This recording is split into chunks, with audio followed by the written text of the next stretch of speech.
I am going with Pakistan. This 100% at the Bangladeshi player. the team you want to face in the future. See, left winger. Okay. Favorite Bangladesh food? Hamza Choudhury.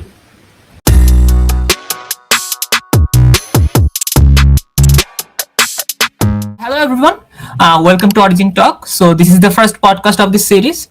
So গত কয়েক বছর ধরে আমরা বাংলাদেশ ফুটবলে একটা বড় revolution দেখছি।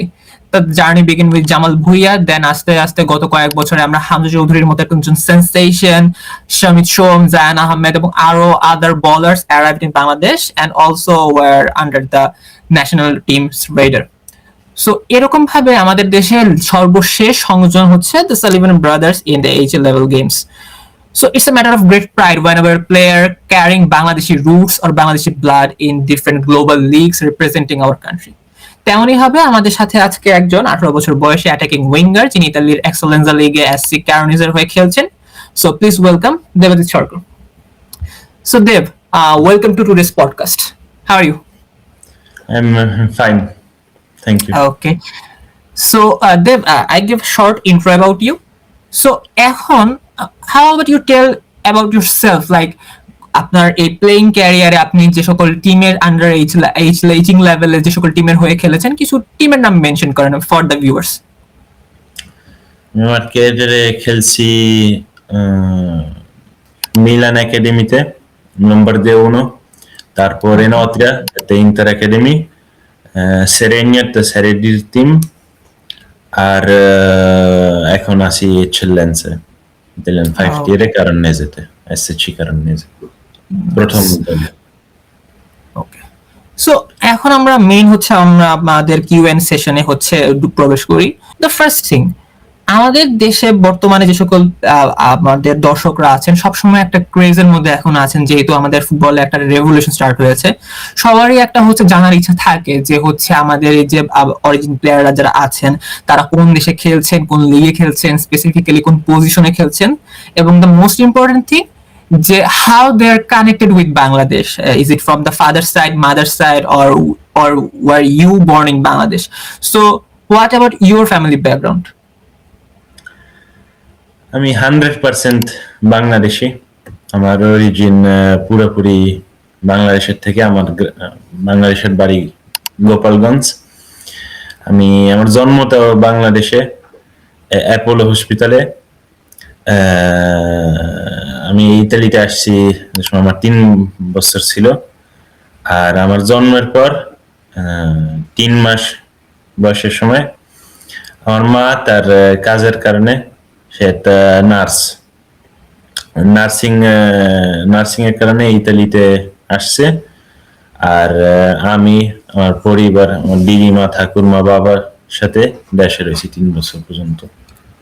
Okay, 100% Bangladeshi. good. That's a nice thing. So এখন the next thing is there's a kind of like family tradition or Bangladesh kind of like a culture যে বাংলাদেশ ফ্যামিলি থেকে এক ধরনের মানে বিভিন্ন ফ্যামিলি থেকে একটা প্রেশার থাকে, কাইন্ড অফ লাইক যে তারা চায় না অনেক সময় দেখা যায় যে একজন তার সন্তান হচ্ছে ফুটবলিং ক্যারিয়ার বা যে কোনো স্পোর্টসে তার ক্যারিয়ারটা পার্সু করুক, এরকম এক ধরনের মেন্টালিটি থাকে। বর্তমান সময় সেটা চেঞ্জ হচ্ছে যে হ্যাঁ অনেকে এখন হচ্ছে কালচারটা গ্রো করতেছে, যে প্লেইং যে একটা মেন্টালিটি সেটা গ্রো করতেছে যে হ্যাঁ ঠিক আছে যদি তার সন্তান প্লেয়ার হওয়ার পার্সু করে ফুটবলিং ক্যারিয়ার বা ক্রিকেট ক্যারিয়ার বা যে কোনো স্পোর্টস চেষ্টা করে তাহলে ঠিক আছে ফ্যামিলি এখন হচ্ছে পারমিশন দেয়। So what was your case? আপনার ফ্যামিলি কি হচ্ছে আপনাকে ফ্রম দ্য ভেরি বিগিনিং কি আপনাকে সাপোর্ট করেছিল কিনা from in your footballing journey? Fortunately আমার ফ্যামিলি আমার উপর কোনো প্রেশার দেয় নাই। ওরা বিগিনিং থেকেই, শুরু থেকেই সাপোর্ট দিছে 100% এই ক্যারিয়ারের উপর। এই যে footballing career, so first person কে ছিল যে who inspired you in coming to this football? Anyone, it can be a player, it can be your family member, anyone. আমার জন্য কোনোই প্লেয়ার না, আমার জন্য আমার বাবাই ইন্সপায়ার করছে, কারণ সেও খেলতো, তার ইয়াং বয়সে খেলছে, আর ছোটবেলা থেকেই আমার এই ফুটবল জগতের দিকে আমার নিচে। তারে ছাড়া এত এত আমার আগ্রহটা আসতো না। Apart from your হচ্ছে the start of your journey, throughout this career, what was the best moment in your career? Like অনেকের থাকে যে অনেক সময় হচ্ছে the best match অথবা কোনো ম্যাচের memorable moment by the goal you scored. What was the best moment for you throughout this career? অবশ্যই বেস্ট মোমেন্ট একটা নেওয়া তো অনেক কঠিন একটা ক্যারিয়ারের হ্যাঁ, সময়। একটা মোমেন্ট, এখন তো ক্যারিয়ারের শুরুতে আছি মাত্র। obviously. কিন্তু যদি এখন ভাবতে যাই, নিশ্চয়ই আন্ডার 16 সিজন বলতে, যে সময় আমি সেরে ডির একটা আন্ডার 16 টিমে ছিলাম সেরেইনিওতে। ওই সিজনটায় আমাদের অনেক খারাপ একটা সময় যাইতেছিল। বিভিন্ন খেলা আমরা থকতেছিলাম, আর তারপর ড্রেসিং রুম আর এমনি ক্লাবের মধ্যে অনেক সমস্যা ছিল। আর ওই একটি খেলায় আমার একটা অ্যাসিস্টের কারণে ওই খেলাতে আমরা জিতে, তারপরের থেকে সারা সিজনটাই চেঞ্জ হয়েছে আমাদের জন্য। ওই খেলার উপর অনেক পত্রিকার উপরও লেখালেখি হয়েছে। আর এখন মনে করতে গেলে ওই মোমেন্টটা অনেক ইম্পর্টেন্ট হয়েছে আমার ক্যারিয়ারের জন্য, কারণ ওখান থেকে নিজের মোটিভেশন রেজ করছে। বাংলাদেশ ফুটবলে বর্তমান সময়ে হামজা চৌধুরী থেকে স্টার্ট করে এখন শামিদ সোমার, ফাহমিদুল ইসলাম, ইতালি যে আপনাদের সাথেই হচ্ছে ইতালিয়ান লিগে হচ্ছে বর্তমানে খেলছে ফাহমিদুল ইসলাম। তো এরকম আরো প্লেয়াররা হচ্ছে বাংলাদেশের রেডারে আসছে, বিভিন্ন ধরনের এইজ লেভেলসে খেলছে। So all good. তো বর্তমানে বাংলাদেশের যে ফুটবলিং গ্রোথ, ওটাকে আপনি কিভাবে দেখছেন? বাংলাদেশি ফুটবল, হ্যাঁ, what do you feel about it? আপনার হচ্ছে মতামত কি বাংলাদেশের ফুটবলের যে বর্তমান growth, how do you feel about it? আমি মনে করি যে বাংলাদেশি ফুটবল অবশ্যই অনেক ইমপ্রুভ হয়েছে। আমিও নিজে এখন বাংলাদেশি ফুটবল তারা অনেক ফলো করি রেগুলারলি ভাবে। আর এই যে যাদের নাম আপনি বলছেন, হামজা চৌধুরী, শামিত, এরা আমার চোখে দুইটি আইকন হয়ে গেছে আমাদের দেশের, আমাদের ফুটবলের। আর এদের কারণে এখন বাংলাদেশটা অনেক আশা, বাংলাদেশ অনেক আশা করতেছে এই ফুটবলারদের উপর, এই অরিজিন, আপনারা যেরকম বলছেন অরিজিন ফুটবলের উপর।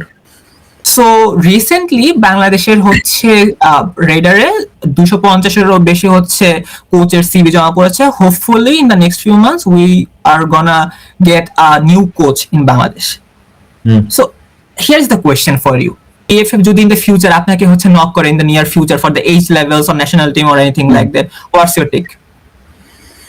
আমার থেকে কি হইতে পারে, আমি বাংলাদেশি হিসাবে 100% এই সুযোগটারে অপেক্ষা করছি। বড় স্বপ্নই তো এইটাই হবে, আমার দেশে নিয়ে ফুটবল ভালো কিছু করতে। আর এটা যেন রাইট উইং হোক, লেফট উইং হোক, যে কোনো পজিশনে আমি সবসময় চাবো এই অপরচুনিটি নিতে। সো আপনি বেসিক্যালি হচ্ছে কোন পজিশনে খেলতে সবচেয়ে বেশি প্রেফার করেন? সেটা কি উইং অথবা particular wing, left wing or right wing or anything?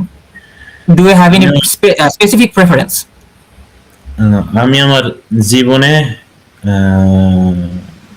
Winger হিসাবেই খেলছি, বেশিরভাগের সময় বাম পাশে খেলছি, লেফট উইঙ্গার, ওকে।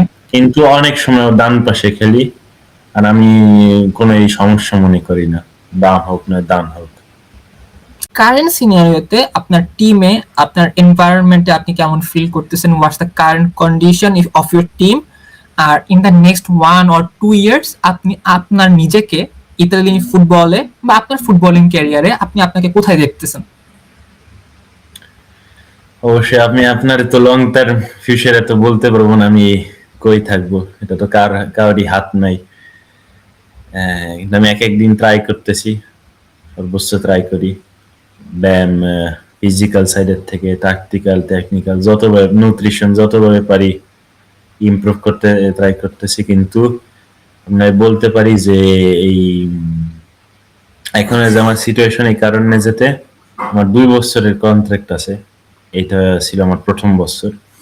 আর এখন এই সামনের বছরের জন্য আমার যে এখন অনেক কথাবার্তা চলতেছে। অনেক এক সপ্তাহ আগে একটা এজেন্ট আর তার লোকদের সাথে এই নাপোলির সালের্নো নেপলসের থেকে এই মিলানে আসছে আমার সাথে কথা বলার জন্য। আর তাদের সাথে কথা অনেক ভালোই যোগাযোগ ভালোই চলতেছে। আর এখন দেখা যাক আপনাদের আপনাদের আশীর্বাদে পরের বছর যদি আমাদের সাইডে দিতে দেখতে পারেন, কারণ এই বছরটাই এই কারণে যে আমি যে সময় ধরতেছিলাম ওই সময় কারণে যে সিচুয়েশনটা ছিল 70-80% অলরেডি স্যারেডির মধ্যে। পরে বিভিন্ন কারণের জন্য এটা হইল না, মানে চ্যালেঞ্জে রয়েছে। কিন্তু এই কারণে যে লেভেলটা দিয়া নিরিবিলি যে কোনো একটা স্যারেডিতে যাওয়া যায়।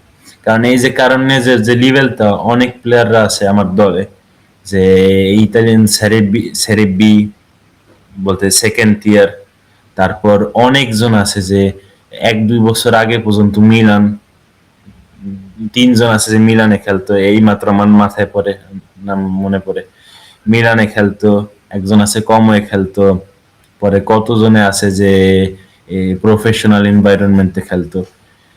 এজন্য এই যে টিমের যে সিচুয়েশনটা, আমি মনে করি এটা খালি আমি মনে করি না, যে লেভেলটা অনেক উঁচু এই চ্যালেঞ্জ হওয়ার জন্য।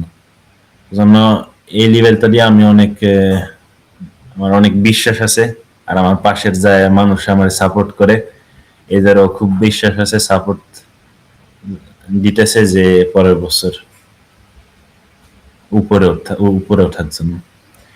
আপনাদের আশীর্বাদে আশা করি যেন আপনারা আমার ছেড়ে দিতে পরের বছর দেখতে পারেন, জাতীয় দলের গেঞ্জি দিয়া দেখতে পারেন, আর যেন একসাথে মিলে দেশকে নিয়ে ভালো কিছু। For sure, all the best for that. Hoping যে আপনার সবকিছু, আপনার যে ফিউচার প্ল্যান, আপনার যে ড্রিম, সেগুলোর জন্য সবকিছু অ্যালাইন্ড হয় ঠিক মতো, and you can achieve that future. So that's almost the end of our Q&A session. So আমি এখন আপনাকে কিছু rapid fire question করব, like the small question like favorite player or favorite stadium or something like that. You are gonna answer very quickly. All good? Okay. Favorite player? Cristiano Ronaldo. Okay. Favorite club? FC Barcelona. Favorite stadium? San Siro. The stadium you want to play in the future? Stadium I want to play in the future. I'm taking San Siro. Okay. Favorite coach? Any preference? In the world right now? Yeah, in the world. Now, Guardiola. Favorite teammate? At Carnese. Yeah, the teams you have played with. আমার captain. Okay. এই কারণে যে আমার captain Karna. The teammate you want to play with in the future? Hamsa Chowdhury. Okay. Favorite Bangladeshi food? Biryani. Okay. Favorite Italian food? Pizza. Okay. What about the match day music? Any preference? Yes, most of the time Spanish song, Anuel. Okay. Goal or assist? Goal. Okay. Right wing or left wing? Both. Cut inside or cross? Cut inside or cross? Yeah. What do you prefer most? Cutting inside or the cross? Cross. Okay. Speed or strength? Speed. Okay. Dream opponent? I am going with Pakistan. It's okay. It's okay. It's okay. No, wait, So, wait a second, wait a second. Let me. Can I do it again? sure, I sure, sure. didn't. Let me think a little bit. আমার আর একটু ভাবতে দেন। এক second. Yeah, sure. Dream opponent India. So that's the end of the rapid fire questions. So thank you, Devajit, for joining today's podcast. It was a short one, but that's all about you, to learn about you and about your future and your current state. And also thank you so sharing your Thank you. amazing journey with us. It was fully inspiring. Thank you. Okay. So guys, so there will be more episodes like this in the future. So do like, share, and subscribe, and turn on the notification bell so that you don't miss episodes like this. Until then, goodbye everyone. Take care and keep supporting Bangladeshi football.